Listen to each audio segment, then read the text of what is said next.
नमस्कार दोस्तों, welcome to my channel. अगर आप चैनल पर नए हैं तो कृपया चैनल को सब्सक्राइब कर लें और वीडियो को लाइक और शेयर करें। आज हम इस वीडियो में बात करेंगे यमुनोत्री के बारे में, यमुनोत्री मंदिर और यमुना नदी का उद्गम स्थल के बारे में। वीडियो को शुरू करने से पहले एक श्री कृष्ण भगवान का काफ़ी अच्छा एक श्लोक है।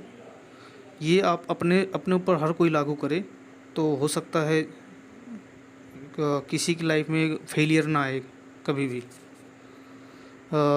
ये श्लोक ये है कि जब मनुष्य जब सांसारिक प्राणी से सहायता मांग रहा है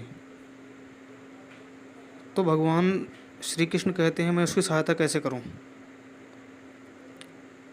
द्रौपदी ने जब सांसारिक जितने भी लोग बैठे हुए थे, जब द्रौपदी का चीरहरण हो रहा था तो उन्होंने हर किसी से मांगा था, हेल्प मांगी थी, लेकिन किसी ने उनकी सहायता नहीं की। लेकिन जब उन्होंने सब कुछ पूरी तरीके से निराश हो गई, उसके बाद उन्होंने भगवान को याद किया तो भगवान तुरंत पहुंच गए।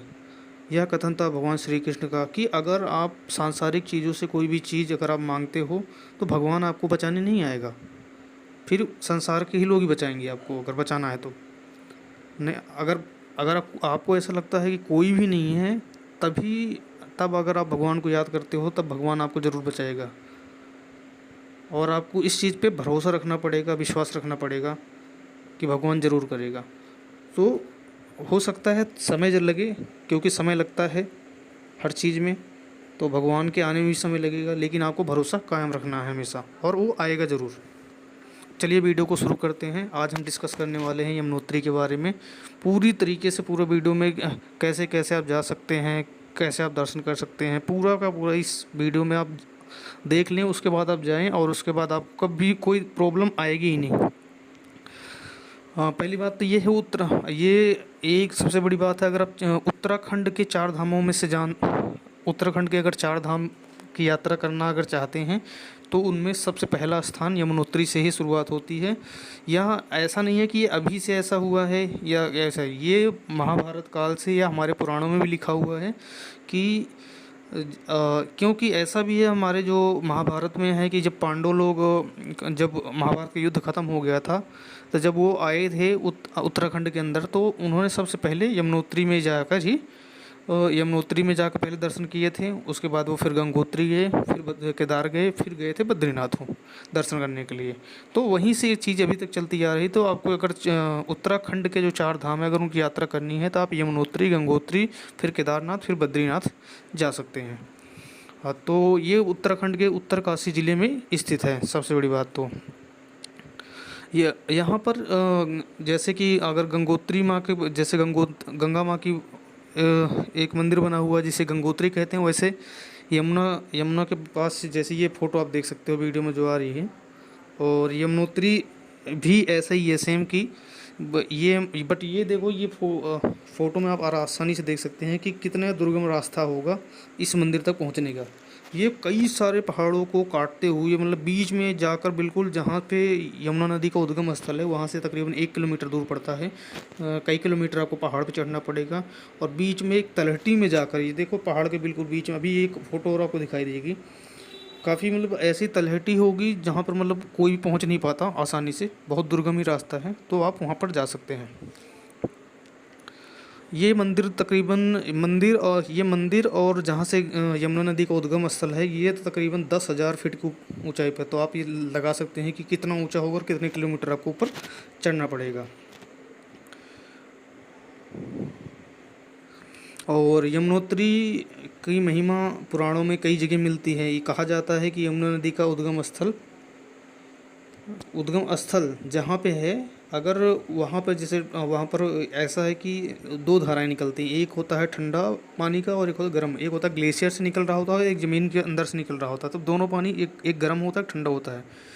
वो दोनों पानी जहाँ पर मिक्स होते हैं, अगर आप वो नहा लेते हो तो आपका जो है ऐसा माना जाता है, हमारे पुराण में लिखा हुआ है कि आपके 7 कुल पवित्र हो जाते हैं।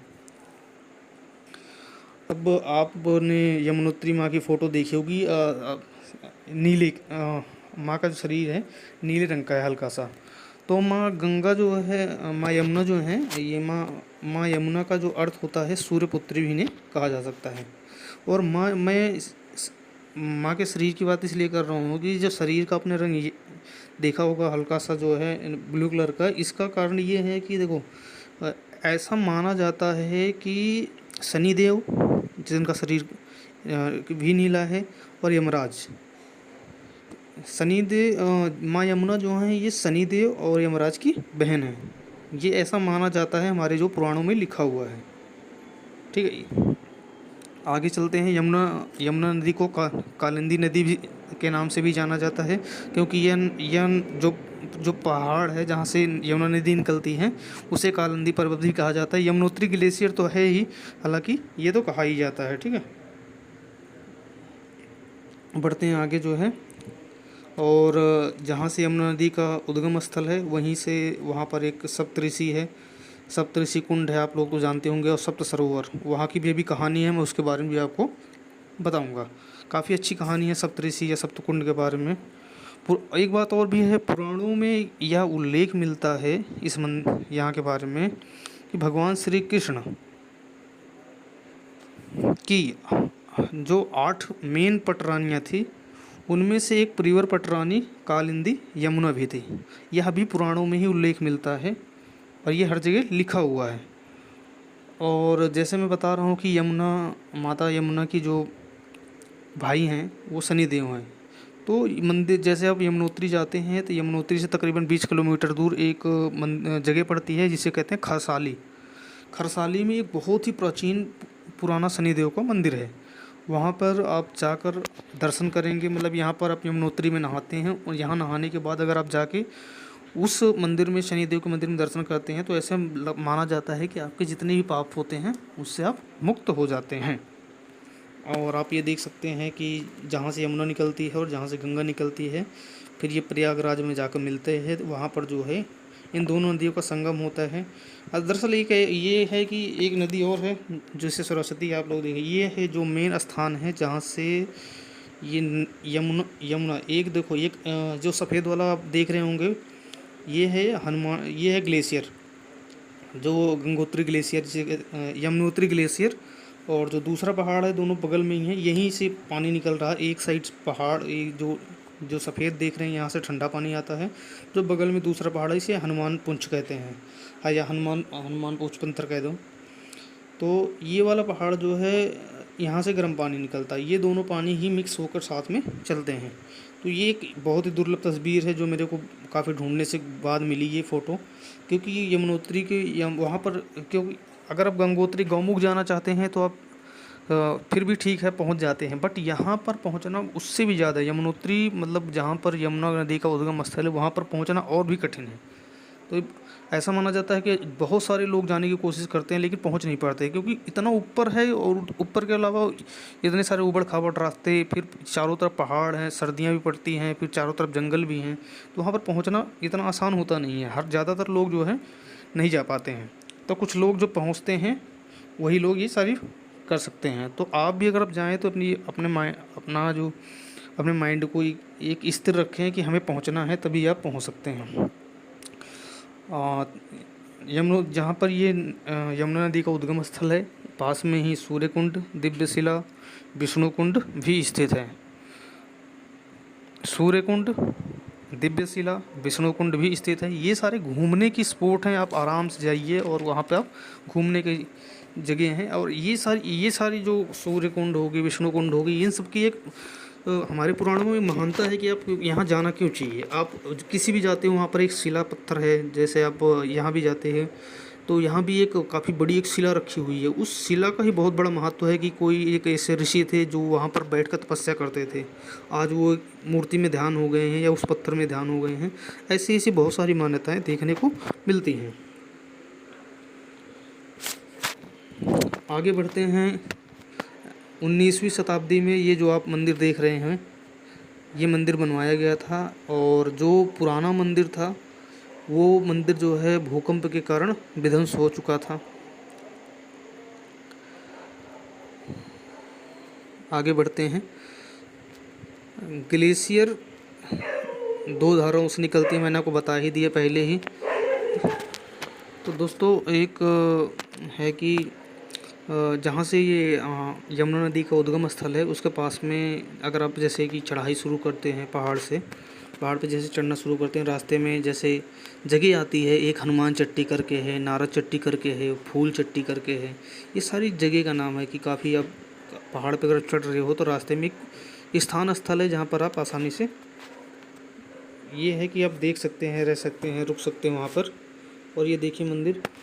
और एक और पड़ता है जानकी चट्टी, जो कि काफ़ी महत्वपूर्ण है। ऐसा माना जाता है कि सीता माता ने कभी यहाँ पर इस जगह पर जो जानकी चट्टी है यहाँ पर उन्होंने कभी विश्राम किया है, ये भी हमारे पौराणिक कथाओं में ही लिखा है। पास में ही भैरव घाटी पड़ती है। भैरव घाटी का कुछ हिस्सा अगर आप लोग जानते हो, भैरव घाटी ये गंगोत्री और यमुनोत्री के पास में दोनों हैं, तो कुछ हिस्सा जो है यमुनोत्री के पास में ही दिखाई देता है। काफ़ी अच्छी भैरव घाटी है जहाँ पर पहाड़ भी हैं, कुछ कुंड भी हैं और कुछ जंगली चीज़ें भी आपको देखने को मिलती हैं। जंगली जीव जंतु जो होते हैं भैरव घाटी में आपको देखने को मिलती हैं। ठीक है।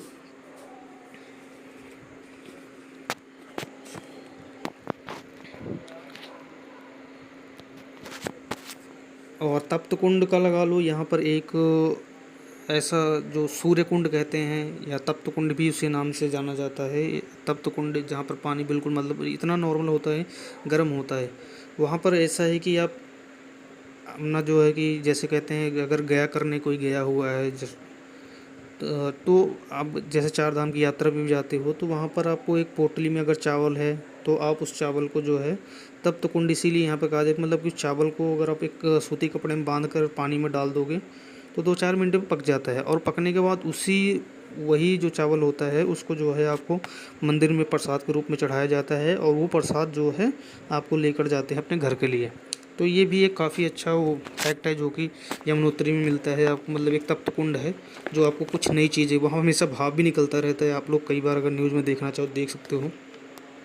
सप्तऋषि कुंड के बारे में आपको बता दूं, इसके ये बहुत ही बड़ी कथा है इसका सप्तऋषि के बारे में, क्योंकि ऐसा माना जाता है कि इन पहाड़ों के बीच में एक जगह है जहाँ पर सप्तऋषि कुंड बना हुआ है। वहाँ पर 7 ऋषियों ने जो है पानी के लिए तपस्या किया था। तो भगवान शिव ने उनको जो है, मतलब भगवान शिव प्रकट हुए थे और उसके बाद वहाँ पर एक सप्तऋषियों का कुंड बन गया था। और वो वहाँ पर एक चीज़ ये हमेशा नोटिस की जाती है कि अगर कोई जाने के प्रयास करता है सप्तऋषि कुंड तो नहीं पहुँच पाता है। कई सारे लोग कोशिश करते हैं लेकिन नहीं पहुँच पाते, कुछ ना कुछ बाधा, क्योंकि एक तो जंगली रास्ता है और जंगल रास्ता होने के साथ साथ फिर काफ़ी सारे जीव जंतु का खतरा रहता है। तो और वहाँ पर ज़्यादातर लोग आपको परमिशन नहीं देते हैं, तो बिना परमिशन के आप जाना चाहो तो जा सकते हो, बट रिस्क आपका होता है। तो ज़्यादातर लोग जाना नहीं चाहते हैं। और एक कहानी है वहाँ की, ये तकरीबन 100 साल पहले की बात है कि कोई एक शख्स थे वो जाना चाहते थे। ये भी फैक्ट ही है कि लिखा हुआ है कहीं ना कहीं कि वो गए थे वहाँ पे और वहाँ पर वो उस सप्तऋषि जो कुंड है वहाँ पर गए और उन्होंने देखा। उन्होंने देखने के बाद वहाँ पे मतलब वो वहाँ से वापस लौट रहे थे तो उनको रास्ते में एक काफ़ी बड़ा शिवलिंग मिला। लेकिन उस शिवलिंग को उन्होंने उठाने की कोशिश किया या इधर उधर ट्राई करने की कोशिश किया, कुछ भी नहीं हुआ और कुछ समय बाद वो शिवलिंग गायब हो गया। तो उसके बाद वो जो वहाँ पे गए हुए थे साधु महात्मा वहाँ पे, उसके बाद से वो मतलब किसी तरीके से नीचे आए। उसके बाद से मतलब ये चीज़ें धीरे धीरे फेमस होनी शुरू हो गई, लेकिन ये हमेशा से रहा है कि वहाँ पर कोई भी आसानी से पहुँच नहीं पाता है। ठीक है, बात करते हैं आगे।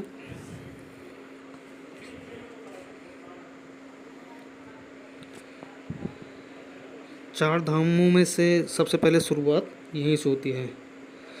जहाँ से यमुना नदी का उद्गम स्थल है, यहाँ रास्ता गौमुख से भी ज़्यादा कठिन है, इसलिए यहाँ पर बहुत सारे लोग नहीं पहुँच पाते हैं।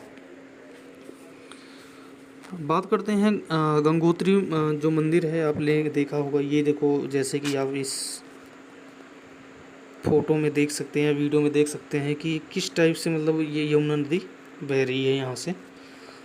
और अभी ये जो आप देख रहे हैं ये है जो सूर्य कुंड मैंने बताया, वहाँ पे ये सूर्य कुंड की एक फ़ोटो है। इस तरीके से कई सारी फ़ोटो लगाई हुई है मैंने, और ये हमेशा चेंज होते रहते हैं। ये कभी बर्फ़ पड़ती है, कभी गर्मी की फ़ोटो आती है। बहुत रेयर चांसेस होते हैं कि मतलब कि अलग अलग टाइप की फ़ोटोज़ आपको देखने को मिलती है। अब बात करते हैं यमुनोत्री जो मंदिर है, माँ यमुनोत्री का जो मंदिर है वो खुलता कब है। वो खुलता है जैसे कि गंगोत्री मंदिर है दीपावली वाले, ये खुलता है अक्षय तृतीया के दिन, जो कि मई स्टार्टिंग के आसपास पड़ता है, और फिर नवंबर में दीपावली वाले दिन पूजा करने के बाद बंद कर दिया जाता है। गंगोत्री मंदिर और यमुनोत्री मंदिर की सेम ही गाथा है कि जैसे जैसे वहाँ गंगोत्री की पूजा होती है वैसे सेम ही यहाँ होती है, बट यहाँ पर ये होता है कि ये थोड़ा सा दुर्गम रास्ता है, तो यहाँ पर थोड़ा सा समय लग जाता है सब चीज़ों को सेटल करने में कि किस तरीके से यहाँ पर पूजा हो पाएगी। बाकी यही है कि मई में खुलता है और अक्टूबर लास्ट तक ये मंदिर खुला रहता है, और उसके बाद फिर नवंबर से लेकर मार्च तक तो हमेशा ये बर्फ़ से ही ढका रहता है, तो ये पूरा ए टू जेड बंद रहता है उस समय। आगे बात करते हैं। ऐसा माना जाता है हमारे पौराणिक कथाओं में ही कि यमुना नदी का जो पानी है, यमुना नदी का जो पानी है एक चंपासर ग्लेशियर है। चंपासर ग्लेशियर, ये कह दो कि इस ग्लेशियर को वैसे ज़्यादातर नाम नहीं मिलता कहीं भी, लेकिन ये है कि एक तो जैसे यमुनोत्री ग्लेशियर से पानी निकल रहा है, दूसरा बंदरपूछ पर्वत से पानी निकल रहा है, तो ये है एक चंपासर ग्लेशियर। ऐसा माना जाता है कि जो धरती के अंदर है, जहाँ से नीचे से जो पानी निकल रहा है, वहाँ पर ये ग्लेशियर पाया जाता है, ये भी एक मान्यता है। और मंदिर जब खुलता है, मंदिर जब खुलेगा तो सजावट वैसी ही होती है जैसे कि आप देख सकते हैं, ठीक है। और इसके बाद हम बात करते हैं कि जैसे कि अब आपको जाना हो यमुनोत्री, अगर आपको जाना हो दर्शन करने के लिए, तब कैसे कैसे जा सकते हैं। देखो, एक सिंपल सा रास्ता है। रास्ता जाने के लिए आप हरिद्वार से भी जा सकते हैं और ऋषिकेश से भी जा सकते हैं, और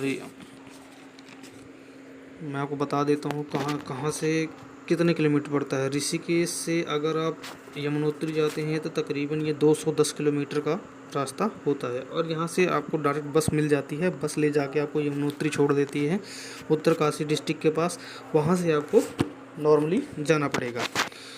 और फिर अगर आप हरिद्वार से ही डायरेक्ट निकलते हैं तो बस यही है कि बस अगर आप बस मिल जाए तो आपको बड़ी अच्छी बात है, क्योंकि अगर आप टाइम पे पहुँचते हैं तो बस आपको मिल जाती है। और हरिद्वार से तकरीबन 260 किलोमीटर की दूरी पे ये मंदिर बसा हुआ है, तो आप वहाँ पर जा सकते हैं। आप हरिद्वार के थ्रू भी हरिद्वार से भी जाया जा सकता है, और ऋषिकेश से भी जाया जा सकता है।